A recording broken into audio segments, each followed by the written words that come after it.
On this episode of the Hot Tag Hooligans Wrestling Podcast Show, we'll speak with the Puerto Rican pit bull himself, Gino Rivera.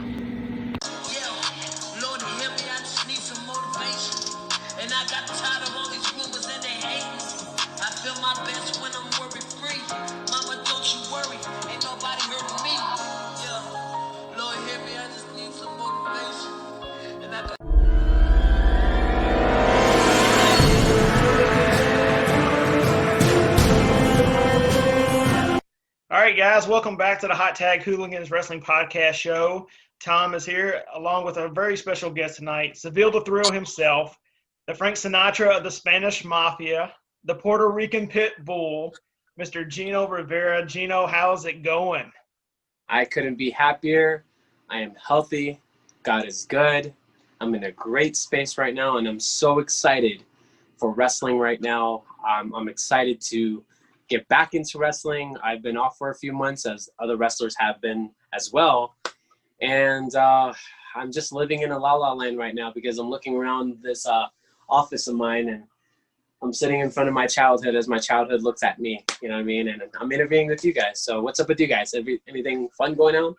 You know, we've kind of transitioned. Of course, I'm working on a book, but, we started this podcast because I think more people need to get more eyes and ears on you guys, the independent wrestlers right now who are still trying to make it. Because to me, you guys are providing some of the best actual wrestling on the planet right now.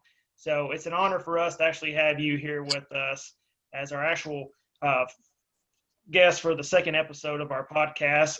Tom, I'm going to let you ask the first question to Mr. Gino. Well, first of all, welcome to the show. Aaron has told me a lot about you. Some pretty cool things. I've been looking at your merch on Pro Wrestling Tees. Some cool stuff there. First thing I wanted to kind of ask you a little bit about, at some point we'll ask you a little bit more about merchandise, but right now I just kind of want to see what all you got going on right now and what's your goals as of right now currently. As far as merchandise go, or is just in wrestling? Just in wrestling right now. Guys, I've been doing this for 11 years, nonstop, every weekend, if not every other weekend. The main goal right now is to make it onto TV, to finally get signed. I'm already working for other companies with television, but I need a bigger platform. I need a bigger stage. And I don't know. I don't want to say I'm impatient, but I'm getting there. I mean, everything's brewing where I'm like, I gotta get signed. All my buddies are getting signed. Everybody else is walking away with big contracts, and I don't know if I'm missing the boat or maybe it's just not my time yet. But I feel right now is the time to strike and look at me and pick me up and lock me down. So the goal right now is to make it, guys. I'm a WWF WWE fan. I would love to work there first. If there's no spot for me there, then always New Japan and AEW at the moment. So my goal right now is to get signed, work my butt off enough to where someone sees me and goes, he's ours. You mentioned that for some people who don't know, you mentioned that you've been wrestling for 11 years. Talk to us a little bit, just a small bit about your background and where you actually trained out of. All right, guys.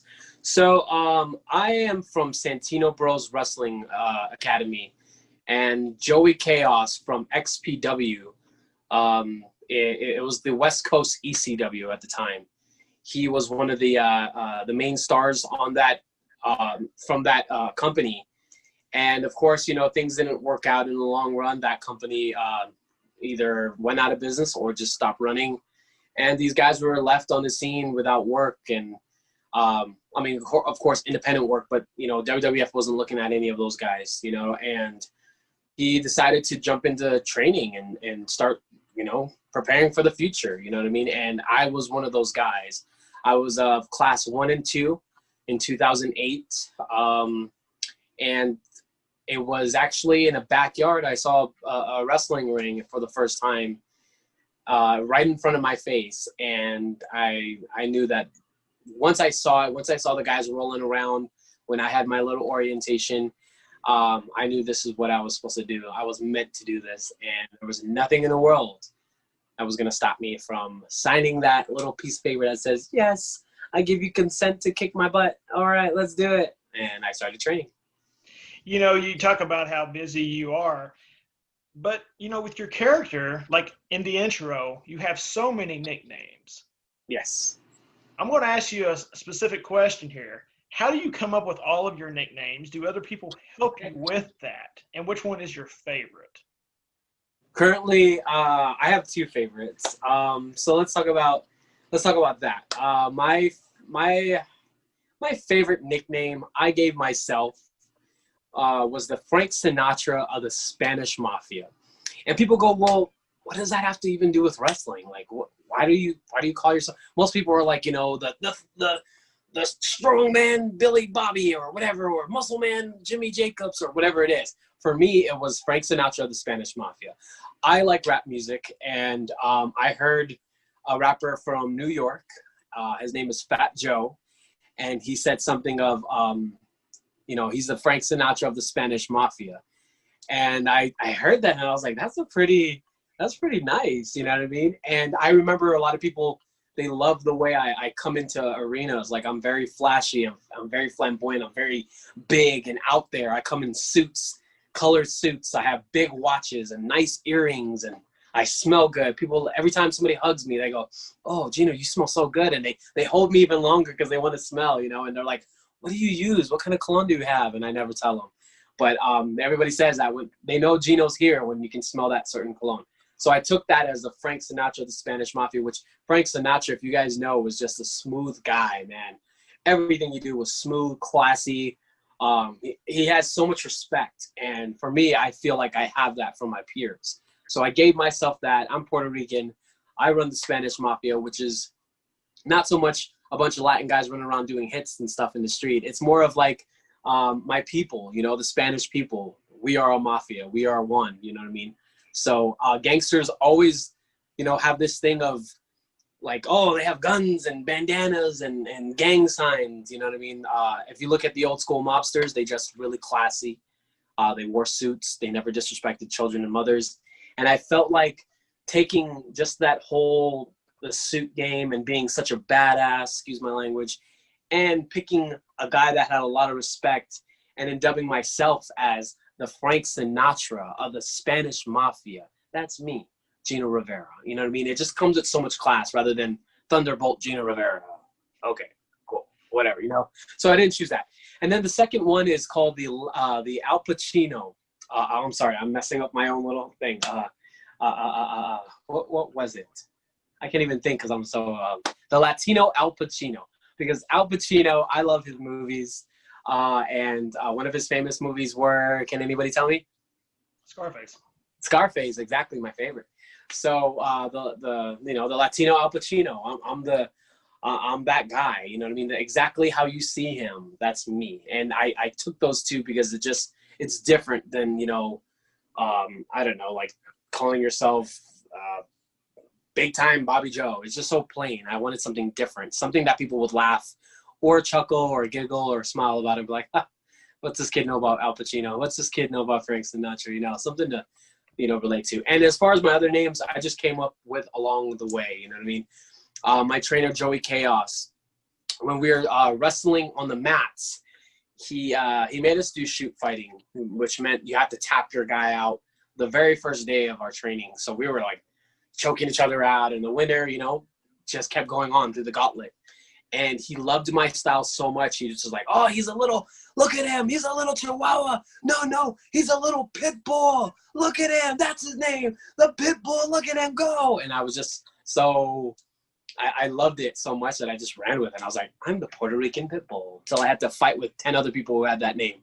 So that's why we had the Frank Sinatra of the Spanish Mafia, which no one really has except me. But you will run into a bunch of gorgeous Bobbies and gorgeous Jimmy Jacks and whatever, you know what I mean? You will not run into a Frank Sinatra of the Spanish Mafia.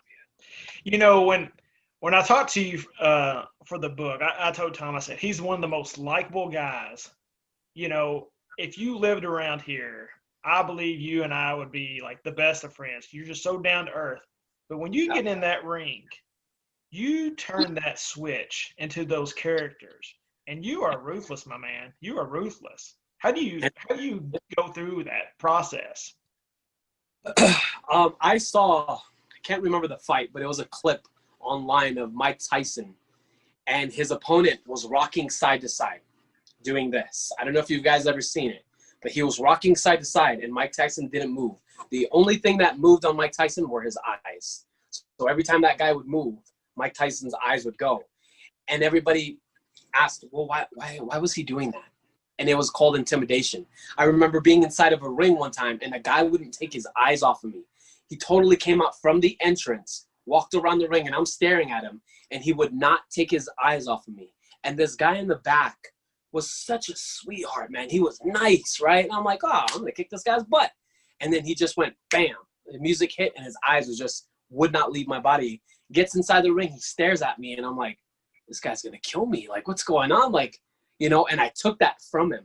So I remember giving a guy named EJ Sparks in Arizona that same feeling, that same emotion, that I was going to, backstage, hey, it's all love. And yeah, everybody loves me and this, we're respectful, whatever. As soon as my music hits, I kick that curtain out, bam.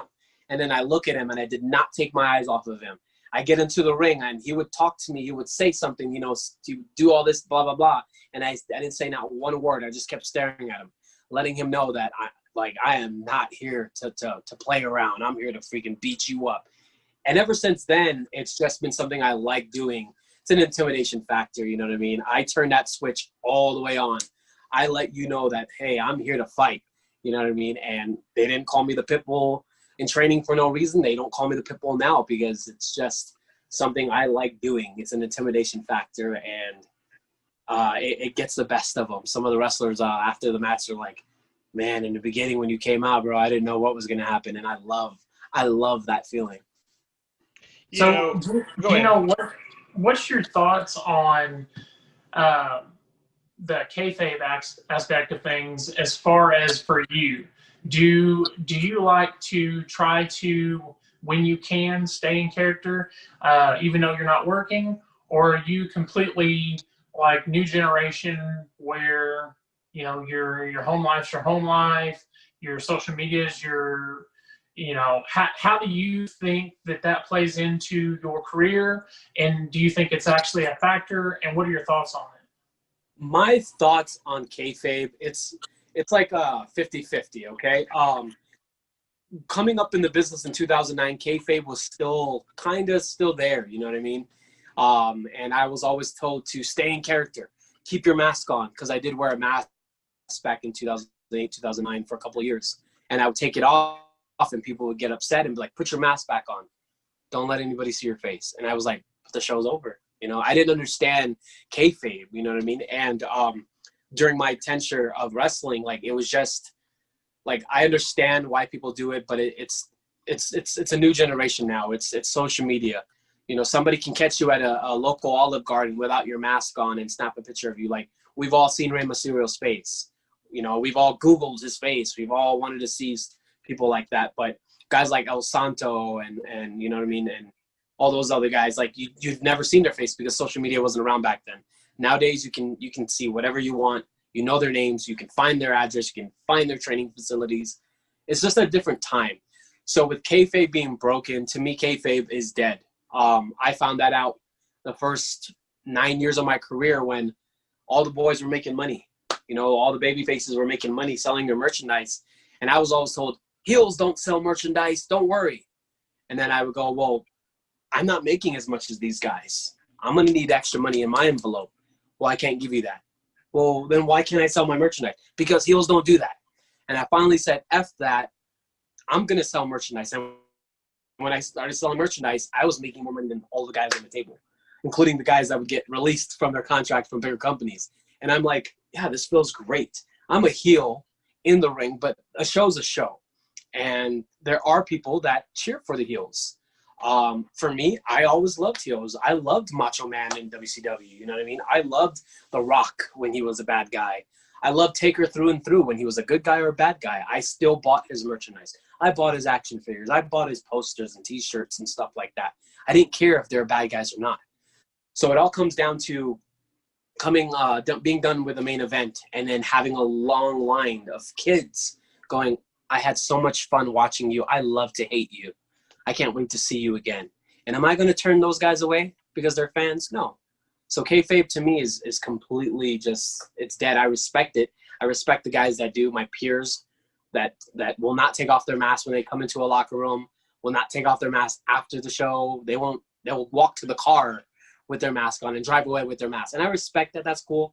But I won't do that anymore. I've lost too much money because of kayfabe. And if it's a storyline, yeah, cool. I can definitely do that. I've done storylines. I'm on a storyline sabbatical with Championship Wrestling from Arizona. I quit. I've been gone for literally a year off of TV. And I've gone to other companies because I've kept kayfabe alive for that particular storyline. But, to me, it's just kayfabe's kayfabe. However you want to play it, however you want to do it, you can do it. I really don't care. Well, for me, I'm glad you do sell merchandise. Yes, Available my school, yeah. Available for at Gino's store on his website or Pro Wrestling Tees. You can get your merchandise there at Gino Rivera. Gino, I know Undertaker was a big influence for you growing up, and you were able to meet him once. And I've heard this story before, but I need you to tell it of the time you were frozen in fear by the Undertaker. Yes, I'm gonna sum it up fast for you guys. So. I've been an Undertaker fan for God knows how long. My mom was an Undertaker fan. We go to the local grocery stores and we go and pick out all the Undertaker like VHS movies and stuff, like Undertaker's gravest matches. And at the time, WrestleMania 13, and it was Undertaker versus Psycho Sid, one of my favorite matches ever.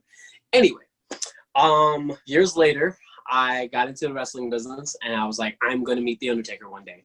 And as you know, as a wrestler and a fan, it is completely impossible to catch the Undertaker at an autograph signing or at an airport, or he's just invisible, or he takes jets, or it's just, you can never find the Undertaker. It's rare.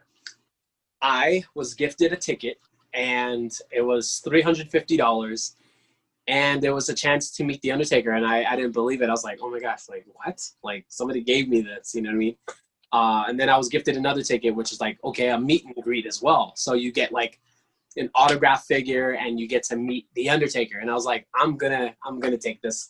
Usually I don't deny people of giving me gifts. I mean, I do, but this one, I'm taking this one. You know what I mean? So I was like, whatever. So I get to the venue, I wait for hours in line, and I'm hiding in my hoodie because I'm trying to be, the kayfabe guy, right? Which is, I shouldn't even do that. But I'm trying to hide it, and I can still hear people in the line, is that Gino? Is that Gino? And I'm like, no, that's not Gino. No, I'm not Gino. No, I'm not here sitting waiting for an autograph. No. And I'm like, what am I hiding for? I'm a fan of The Undertaker. Whatever. So I get into the line. Undertaker comes out. Everybody screams their head off. I damn near have a heart attack. I'm like, oh, The Undertaker. Oh, my gosh. And it was, we had to do like one by one, and there's hundreds of fans there. And finally, after like 4 hours of waiting, I'm literally in front of the Undertaker. Undertaker's here. I'm right here. And I'm giving this lady my phone. She's like, okay, hi, would you like to meet the Undertaker? Want me to take the picture like this or this? I'm like, I don't care. Just get this picture. Make sure you get this picture. So she's trying to figure out how to do this iPhone. She's an Android person. I'm sorry if you guys have Androids, but I'm an iPhone guy. Right. So she's trying to figure it out. All the way. Right? She's trying to figure this out, and I'm like, oh, just take the picture. And Undertaker is basically right here, but I am giving Undertaker my back. So I'm like, blah, blah, blah, blah. Just figure this out. The whole time, the Undertaker is like this, waiting for me to shake his hand. He has his hand out. I don't know this, but everybody's pointing to me, saying, look behind you. And I'm like, yeah, I know he's behind me. Look behind you. And they're like, he has his hand out. And I'm like, I turn around. And he goes, how you doing? I shake his hand. I hold I get the picture with him, and I completely go into, what is it called? Starstruck. I had this whole time, about 4 or 5, 6 hours to think about what I was going to say. And all I wanted to say was, Undertaker, you've basically been my inspiration for everything. You're the reason why I'm a wrestler, a wrestling fan. My mom loves you, and thank you. That's all I wanted to say. As soon as I shake his hand, I take the picture. I couldn't move my mouth. I couldn't look at him. I couldn't tell him anything. And I walk away. It was literally a good 10 seconds of meeting the Undertaker and walking away. And of course you can't get back in line. You're like, wait, I just want to tell him something. You know what I mean? There's you're just a gate there. You walk through and you're done. And I'm like, my experience was gone. Like, I did not get to tell the Undertaker what I wanted to tell him.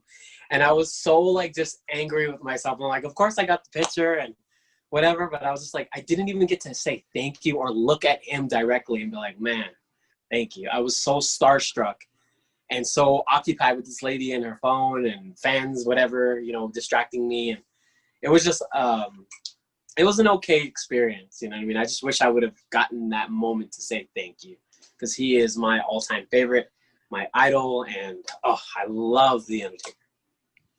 Well, you got a chance that a lot of us don't get. So just kind of keep that in mind a little bit. Yeah, definitely. One day I'm going to do it again, and I wouldn't even care about the picture because it's only the first one that matters.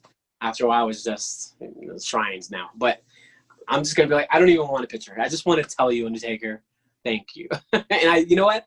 Actually, working for the WWE a few times, I've worked every year since 2014 till now. And I've seen him a handful of times just walk by me. But of course, you can't move off that wall. So, but I would see him walk by and I'm like, there he is. Oh, there he is, brother. You know what I mean? And he's just, guys, they always say never meet your idols. You know, I've met mine, and, you know, just by shaking his hand, and he wasn't mean at the time. He wasn't like, hurry up, get the guy. It wasn't like that. He was just, obviously, you know, he had his hand out and shook my hand, and I messed up. But meeting your childhood hero is just awesome, man, and I did that. So I'm so grateful for it. Well, hopefully, and not that long from now, you'll have enough clout in the WWE that when he comes around, you can say something to him. All I need is 10 seconds. All I need is 10 seconds. If I could convince one of those security dudes to just be like, let me through and just let me redo this, and I can go to bed. I can go to heaven safe and happy knowing I got to tell him what I wanted to tell him. And guys, it may not sound like, you know, like, well, what's the big deal? Like, you got to meet him. Who cares? No, it's talking to somebody, telling somebody something is much more important than like a picture will ever mean. You know what I mean? I could look at the picture all day, but I know the backstory. You guys know the backstory. Right. And I'll post that shortly. But it's more of like just knowing the fact that someone says, oh, I appreciate that, man. Cool, man. Keep on going, brother. That's all the words I needed from him, is some inspiring type of word of either keep going or thank you or whatever, and my life would have been made. So how have you been doing so far? It looks like you've been pretty busy via social media. Have you had a couple matches here recently since we last spoke, me and you? No. So I have not had any matches since, gosh, March or February. One of those. My last match was with Gilbert.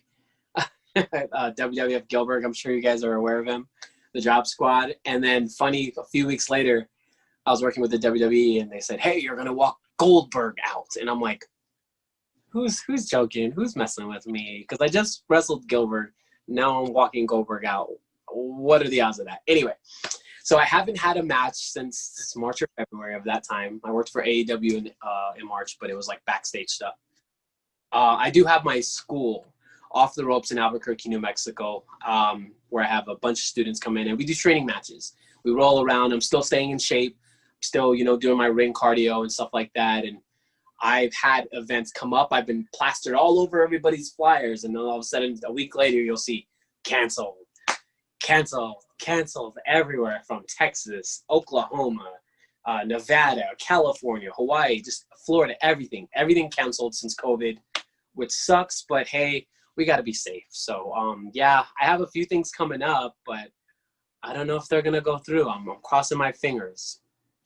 Yeah, we live in Hopefully we get to see you shortly. Yeah. Hopefully we live in a rural area where stuff's starting to finally come up a little bit as far as them allowing wrestling. A lot of it's outdoors type shows, but it's only like limit to 30 people. You know, today where we actually live, we had 5 cases, and that's like the record. Oh, wow. Yeah. So for you guys who live in the bigger cities, especially you who lives, you know, in Albuquerque, you know, 5 is like in an hour probably, you know, but we finally hit 5 total cases, you know, in one day here. So definitely hope that you guys can all get back to normal. Just know that you weren't the only one affected by that. So keep your head up, definitely, as far as that goes. But you do stay Yeah. quite busy. You are an entrepreneur. Definitely. Your music is starting to take off a little bit. I've seen the views go up a lot. How did you get into the music business? I was a fan of music. I loved pop music, guys. Don't get me wrong. I love rap, but I'm a 90s kid. I was born in the 80s, but I grew up in the 90s. And I was a Backstreet Boy and an NSYNC fan. Don't ask me why. I remember seeing TRL, and I always wanted to call in and be like, "Hi, my name's Seville, and I just want to say I love Blink-182." Ah! You know, whatever. I always wanted to do that. Do you guys remember Carson Daly? We do. Yep. Yeah. Okay, well, I was a big fan of TRL. And like I said, like rap was cool and all that, but you know, they cussed and I wasn't allowed to listen to all that stuff at the time. So I listened to Backstreet Boys, the whole bye, bye, bye. I loved it all, right? And then, you know, as I grew into a teenager, you know, it's not cool to listen to pop bands and Christina Aguilera and doing Genie in the Bottles. It's not cool to do that anymore, right? So I got into music, and summer school, I got into some trouble. I had to go back to school in the summer and catch up on some credits. And there was a Hispanic, I don't want to say this wrong. Is it a Cholo rapper, Mexican rapper? Chicano rapper is the word. There you go. And those are just basically Mexican rappers in their own genre. And he was freestyling behind me, and I was like, "Shut up, you suck. Oh my God, this guy's terrible." You know what I mean? And we just started, you know, like hating on each other. We did not like each other. And then, you know, I was like, wait, you know, maybe I can do that stuff. You know, I saw him in a rap battle in the middle of the hallways, and I was watching him, and I was like, I can kill this guy. I'm going to go in there and I can rhyme. So why not? So I went in there and I battled him, and I lost. I wasn't good. And, you know what I mean? He came up to me. He's like, "Hey man, you rap?" And I was like, "No, I don't. I know how to put words together." And he's like, "Okay, cool, man. Like, you know, I have a little studio, and why don't we get together and try and make some music?" And I was like, "I've never written a song. I don't know how to do that." He put it together, and we made a song, and it was called "Don't Talk, Don't Walk."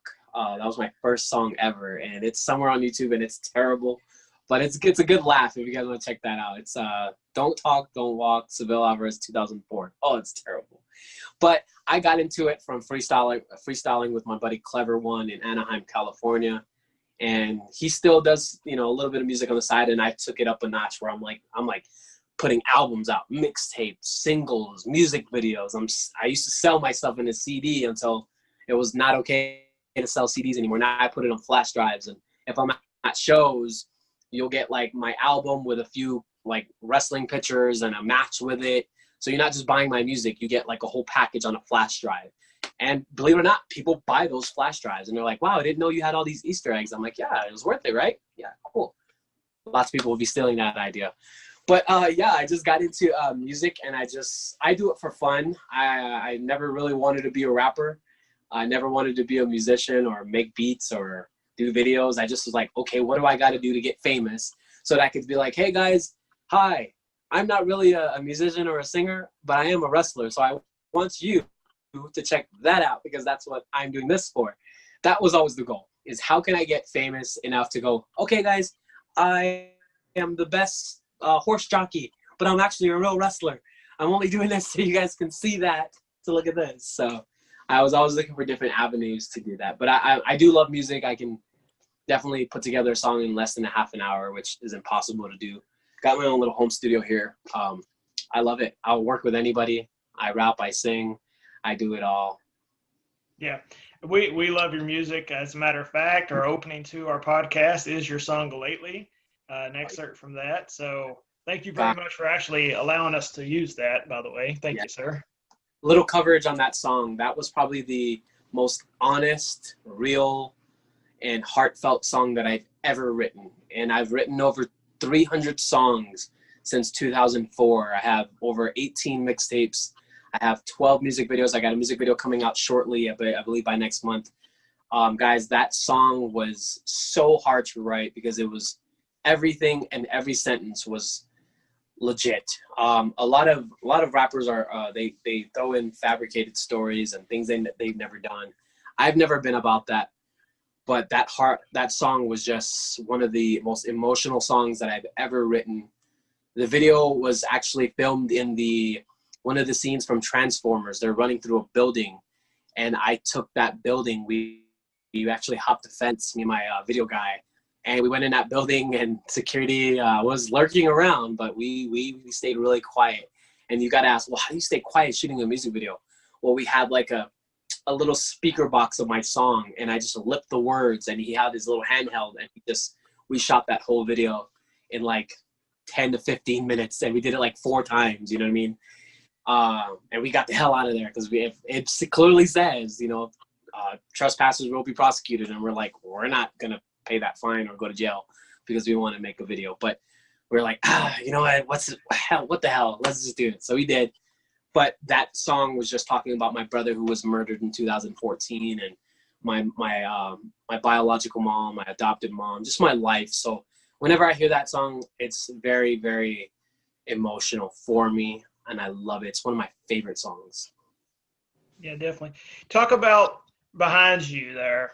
This is one of the funnest things about you, is that I always consider you as a big kid, man. I really do, who's living the childhood dream, but you're still living your childhood through your dream. Talk about your memorabilia collection here and why it means so much to you. Gosh, I don't want to get emotional on you, but I already feel the tear jerking coming up. Guys, I grew up with not a lot of money. My mom had 6 boys, and she did what she could. And I know she always gets mad when I tell this story, because she'll send me a text and she goes, "But I did the best I could." Oh, and that breaks my heart. She had 6 boys, and just as you guys know, I have kids, and sometimes you don't have a lot of money and you can't afford to get all of them something. And with action figures costing, what it is, and bikes and scooters and stuff like that, sometimes you can afford to get 6 kids each, let's say a scooter or something, you know what I mean? You can't afford to get 6 kids bikes, but you can get one and they can share. And I was the baby of 6 boys. And mind you, I was adopted. So I wasn't really her son, but she took me in as her son, having 5 kids already. And she spoiled me rotten. She did whatever she could, meaning she would tell my brothers, I can't get everyone a figure, a toy, you know what I mean? But I can get one. And all my brothers are like, well, he's the baby, just get him whatever, and that's how my figure collection started. We lived in a town in Hawaii called Puna.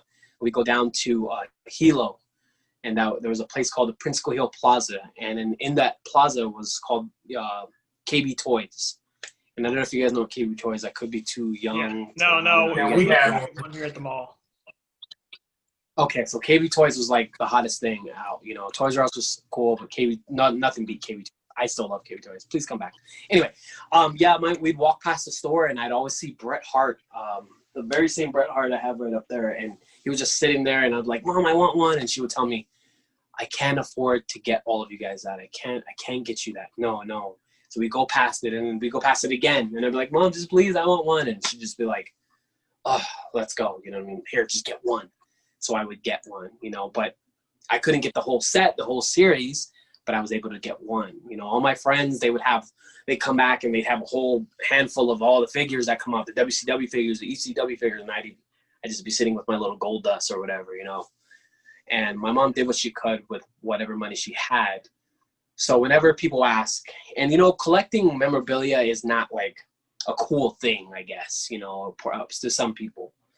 People make fun of it, especially me. I'm sitting in a room with about 1,000 figures.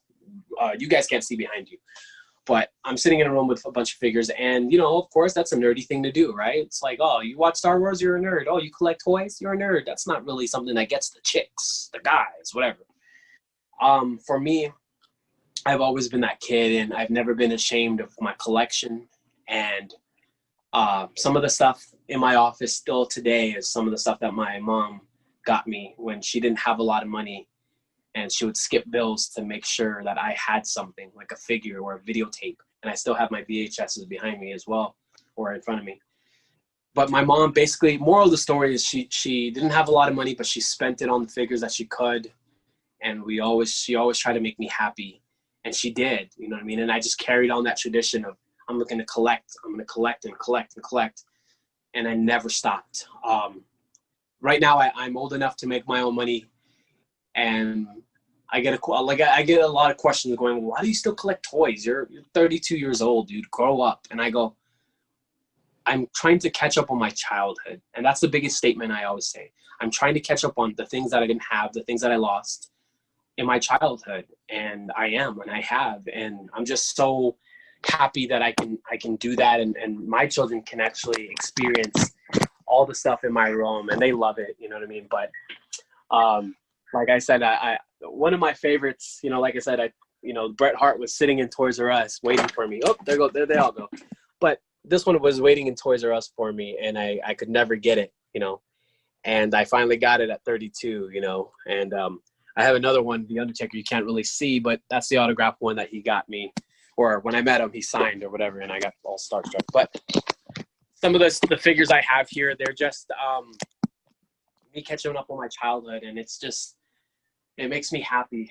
I've been through a lot of bad stuff in my life, and when I come in here and I look at all the stuff, all the figures and the stories I had to go through to get them or stuff like that, it just makes me happy. It makes me smile. You know what I mean? It's me catching up on my childhood. I don't play with them. Some of them are out, some of them are loose, some of them in packages, but it's just the fact of knowing they're in my possession. That makes me the happiest. It's more to me, collecting wrestling figures makes me more happy than wrestling in an actual ring. That's a big statement. Tom's a big collector too, so. Yeah, like I feel everything that you're saying, and yeah. I am 100% on the same wavelength with you. I do the same thing. What is your biggest challenge when you go and looking for these figures as an adult? Saying, I'm sure you've gone through this too. It's really funny. So you go to your local Walmart, you go to your local Target or whatever it is, and you're like, oh man, I was expecting for some wrestling figures to be here, but there's none on the shelf. So you go up to a Target worker and you go, hi, do you happen to have Jeff Hardy Series 13? And they look at you and you're like, it's not for me, it's for my son. I'm looking for some figures for him. They look at you again, they're like, he's a collector. No, I'm not a collector. I'm just, is it Jeff Hardy or Jeff Hardy? Is that how you say the name? It's this guy. Oh, okay, yeah, sure. Let me go check the back. And they actually go get it for you because, you know what I mean? They don't think you're a collector. You know what I mean? They think you're just, they think you're just more of a, one second. You're fine, man. Go ahead. I guess. We got a list too? Okay. Okay. Daddy's doing an interview. I'll get with you guys in a second, okay? All right. I'm so sorry. No, man. I'm surprised my kids hadn't busted in. I really am. Yeah, they do that every single time. Anyway, yeah. So basically going into Target and kind of explaining, oh, I'm not a collector. It's for my kid. And I've experienced them giving it to me because I'm there for my kid rather than I'm a collector and I'm looking for this. And the guy goes, check. Yeah, there's nothing in the back. So I always get what I want because I use that. Sadly, I'm that dad. I use my kid's looking for Jeff Harvey. Do you have, Hardy? Is that how you say it? Okay, yeah. Can I have him? You know what I mean? And I always get what I want. Hence why these were extremely hard to get. You guys can't see. But I finally found them. You know what I mean? So yeah. And that was the mission of going to a store about 13 times in one day. Different, Walmart and stuff, and having them think this guy's stealing already. Like he's in and out. What the hell is going on? And I was just constantly to the toys. Oh, nope. So I love figure hunting. It's so much fun. If I bring my kids with me, they help me. If, it's just so much fun being a hunter. You know what I mean? I love it. So I do the same thing. And where I live in Evansville, within an hour, there's 10 Walmarts and 2 Targets. So like on my days off, I will hit up just about every single one of them that I can. So I recently was able to grab the AEW figures myself, but I actually took a trip to St. Louis from Evansville and hit up Walmart on the way to try to find them. And of course, didn't find anything. And then a couple days after I got back, I found them in my hometown. Oh, yes. See? Yeah, well, check this out. I actually went figure hunting for these AEW figures that are the hot commodity right now. It's like, you know, the first series of Hasbro and Jax and all those. But right now, those are the hot commodity. And, dude, I was going up and down freaking every single Walmart you could imagine. Just everything. No luck. The day that I get mine, and then the next day I'm like, I'm just going to check to see if other stores, and boom, there's a whole freaking figure case of them. 30 Omegas. There's like 30 Young Bucks. And I'm like, are you kidding?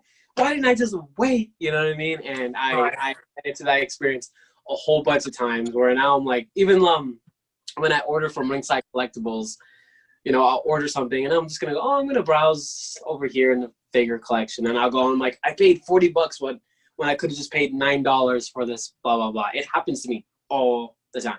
I hate buying from Ringside unless I have to. Yeah, they are so expensive, but you know what?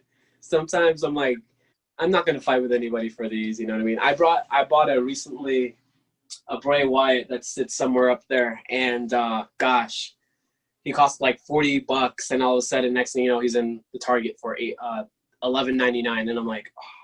And there's like 3 of them. I'm like, why did I do that? I'm just being an idiot. But I like I said, wrestling figures. Collecting wrestlers and stuff like that, and anything wrestling, guys. I've got lighters, I've got candles, erasers, sharpeners, glasses. Are you a belt guy? I'll let you guys decide that. So I've got a few belts here. I don't know if you can see, but they've all fallen down and stuff like that. I've got a whole closet. I've got about 7 bins worth of memorabilia. You guys can't really see, but there's my belts and stuff. They're all scattered all over the place. I've got bins and bins. I've got cards full of you guys can't really see it, but I'm driving you guys crazy probably. Guys, these are 24 karat gold wrestling cards. I remember those. My mom bought them as a gift when I was in my high school years, I guess you could say, and it's basically engraved. You know what I mean? And it says basically, to Seville, which is my shoot name, love mom. And I don't know how much she spent on these, but I know she was making payments because I saw a letter in the mail. It was like, you're past due. And I was like, oh my God, mom, stop. You know what I mean? She tried, but it's they were priced. Dude, I have like 2 books of them. And I don't know if she's still making payments or not, but I still have them till this day. And they're one of my, like I said, one of my prized possessions. I don't know if you guys can see that. Yeah. It's pretty awesome, isn't it? That's awesome. So yeah, guys, I have tons of stuff. I wish I could show y'all, but it would take hours. And Aaron has already told me that we're not supposed to talk about memorabilia forever. Oh shoot! I'm so sorry. Hey, when we're done with this part of it, I'll let you in on a little secret to probably help you out a little bit. Okay? Hey! Before we move on to the next subject, just remember, anybody that tries to break in this house, this office has a window, a double sealed window, right? And my stuff is all insured. So try if you wanna. But I've got cameras in this office as well. And trust me, I'm a light sleeper. If anybody decides, let's go break in Gino's house, you're going to get an ass whooping of a lifetime. It's the most secure room in the house, huh? Yeah, right? This room has more toys than any room in the house, and I can tell you that. My kids will tell you that as well. Sorry about the memorabilia. No, man, you're good. Hey, you're good. You're good. Hey, but I just want to, real quick, I wanted to thank you so much for joining us. What's coming up for you? Where can people find you so we can help you out here, man? So, guys, what's coming up for me is I will be in Colorado in October, I believe, California in October. I will be wrestling, hopefully, crossing our fingers. I'm not really sure, but I'm on a few flyers. I have a tribute show that I'll be doing in Los Angeles for my trainer who passed away not of COVID, but he lost his life through a heart attack. And he was a very special man. His name was Supreme of XPW. I have a tribute show for him on Wrestling on Halloween, which I'll be away from my kids, but I don't want my kids eating candy from anybody right now, especially with COVID. It's very scary. So instead of doing trick-or-treating, we'll be doing kind of like an Easter hunt in my house for trick-or-treating, candies and stuff, but Dad will be wrestling. So it's a lot safer that way. Also, I'll be down in Florida for a secret project in October, but I can't say anything right now. Now you've got us intrigued. Yeah, I know. Be ready. Get your camcorders out. Not your camcorders. What year am I in? Get your phones out. get your DVRs ready. But I've got a project in Florida coming up. I'm very excited. You guys are the first people to know about that. So the cat's out the bag right there. But I'll let your minds all scramble and wonder now. But when I go to Florida, good things happen. So I got that coming up. December, I'll be in Colorado. You guys can find me in all social media platforms at Gino Toldyouso. Why is your name Gino Toldyouso? It's because my name is Gino and I told you so. My first time winning a championship was in 2018. I'm sorry, 2017. And I told everybody I was going to do it, and no one believed me until I did. And now you can get my merchandise, which is exclusive right here. I told you so.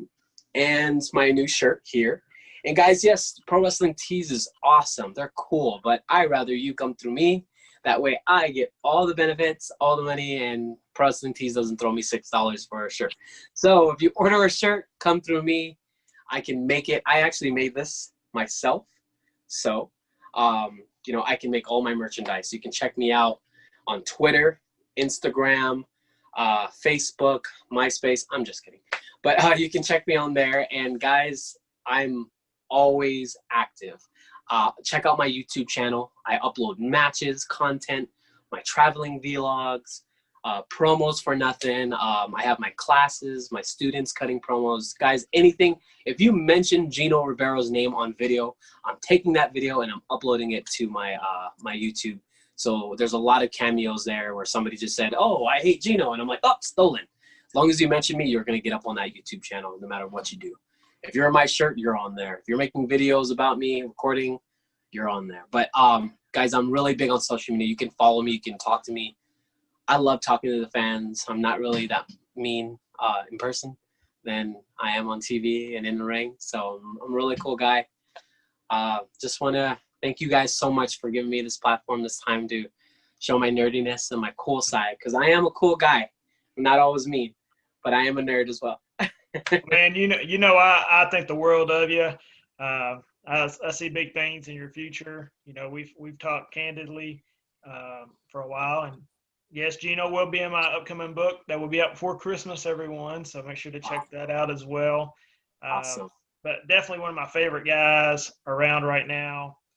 Thank you so much, man. I greatly appreciate you and everything that you're doing. Just keep pushing. Heck yeah, man. I can't wait for that book to come out.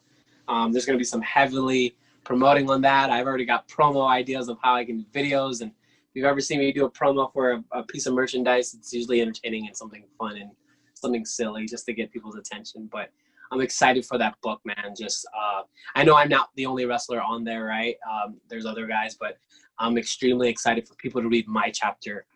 Guys, Eric, he went in. He went in and he wanted to know, and he definitely got the know. If you thought this interview was, wow, I know all about Gino Rivera. No, wait till that book comes out. There's some good, juicy stuff, and I can't wait for everybody to read it.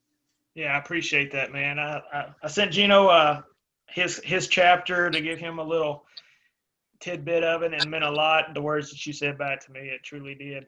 Thank you. I read that part at 3:30 in the morning on the side of a road. I was like, wait, I've been putting off too long. I need to read it. And I just pulled over and I read it, and I was like, oh gosh, oh God, this is great.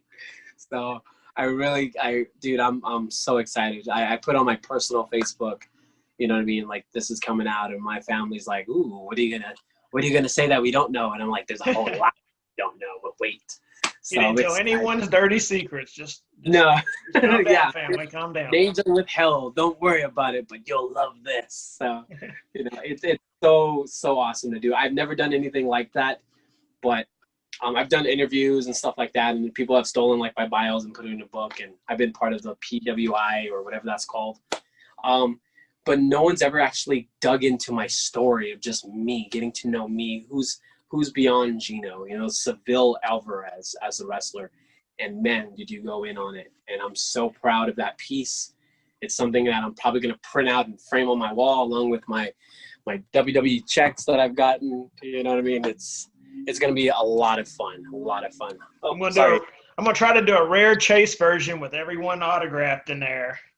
Oh man. That'd be nice just for the people who are involved in it, Yeah, that would be so great. I have nowhere to put that, but the only space in my room available is my ceiling. So when I lay down, I can actually look up and read. Trust me, every single space in this room is probably, I don't know, we're going to have to knock something down. Hogan's coming down.